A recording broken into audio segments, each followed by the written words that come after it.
that's given is little f prime. You've got two semicircles.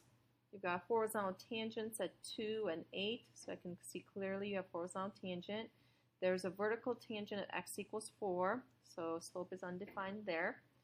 Okay, first question is, I want to know where is f of x increasing. So as soon as you see those words, you should be thinking the derivative of that function is positive. You are given the derivative graph here, so I'm just looking for where is this graph positive or above the x-axis. So I'm going to say from 0 to 4, and then also from 12 to here, which is 17. That's it. Okay, relative min. So relative mins and maxes can only occur where the derivative is 0 or does not exist.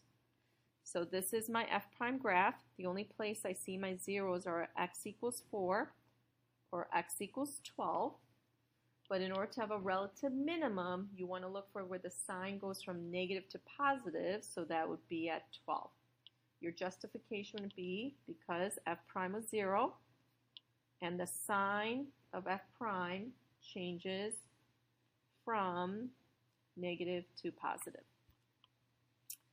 Okay, concave up. So typically we'll look at the second derivative. We're looking for where there is positive, but this graph is the graph of f prime. So f double prime positive is the same as f prime increasing.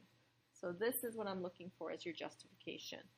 So where is this increasing? So increasing from 0 to 2, and then also here 8 to 12, and then also looks like 12 to 17.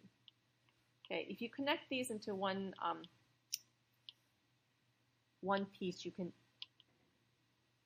do that as well, or do it as 3 separate pieces.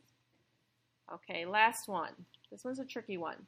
I'm giving you a point on the original graph f. Remember, this graph is f prime, so this is on f. F of 4 is equal to 3. I want f of 12. So I want a point actually going back all the way to the original function. The idea with this is you're trying to get back to the original. The only thing you have is f prime. So what you should be thinking is, okay, I need to somehow integrate f prime to get back to f. And I'm trying to figure out what happens at 12.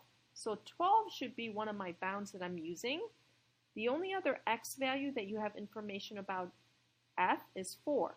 So you want to use 4 and 12 as your bounds.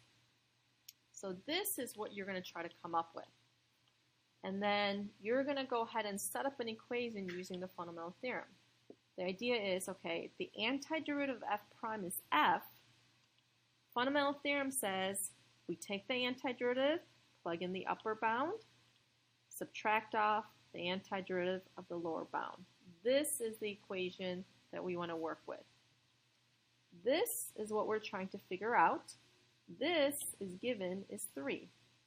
This, we do not have an equation, so you can't actually take the antiderivative. That's why I wrote it like this. This you're going to find from the graph. This is saying find the area underneath the curve of this function, f prime, from 4 all the way to 12. Okay, so if you do this, it's going to be just the area of that half circle. So pi, r is 4 here, pi r squared over 2. So this ends up being 8 pi for this circle.